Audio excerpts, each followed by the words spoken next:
Hi, I'm Lisa, the nutritionist at Best Fit Boxing, and today I'm going to show you how to make homemade almond milk. What you'll need is organic almonds, a glass jar, and you're going to put about a cup of almonds into the jar.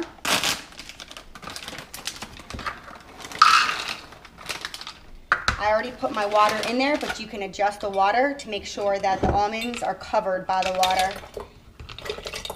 so they're fully submerged. The cap on it, and then you're going to put it in the refrigerator overnight. Overnight, and the next day in the morning, they will actually be very, very soft, and you'd be able to break it apart super easy, and the skin should be able to come off. That's how you know it's ready. So after you're done the next morning, you take the almonds and you drain the water, and then take the cup of almonds and you put it into 3 cups of water. So for every 1 cup of almonds, you need 3 cups of water. So if you want to make more or double the recipe, just know that 2 cups of almonds would be 6 cups of water with it. And then you're going to put it into the blender. I use a Vitamix because it is very strong and you don't have to do it for a whole minute, but if you have just a regular blender, you want to blend the almonds for about a minute. As you notice here, you'll get like a frothy, white, milky substance at the top. That's how you know that it's ready. And then you take that out of the blender. You get your strainer, which you can get on Amazon for $6. And you can reuse this as well. You just clean it out every time. You get a bowl, or I'm using a measuring cup, but you can get a big bowl if you have more. And then you pour the almond milk into the strainer. And as you notice, it's going to be coming out, but you're going to have to squeeze the milk out. So you keep squeezing it out until it's all the way out. Going down.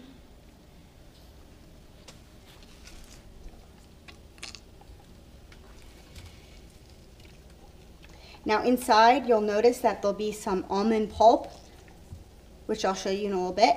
But what the almond pulp is good for is you can use it to make almond meal pancakes if you dry it out in the oven, but you need to put it under 200 degrees in the oven and let it dry. And then the next step would be to use it in the mix of the almond pancakes. You could also use it for cookies or cakes, any kind of recipe you want. You can go online and look at it. There's a ton of different recipes it shows. Just Google almond pulp. But this is what the pulp looks like. If you can see it. It's kind of a sticky, dry substance. And that's it. Put it on here. So the other thing is, if you want to, it gives a lot. So if, just as you notice, I could have squeezed it out just a little bit more, but for purposes of showing you, it's actually a lot that you get. So it's really good to use for almond meal because almond meal is so expensive at the store. So it's just a really good way to utilize all the almonds. Now, you get a lot of milk too, and I didn't use it all, but that's a lot of milk. So what I do is I pour it into a glass like this, glass jar, and then I use it in the morning for anything I want to use, or that afternoon for shakes. And also, if you want to sweeten it, you can use vanilla extract, or you can use coconut sugar or date sugar to sweeten it a little bit.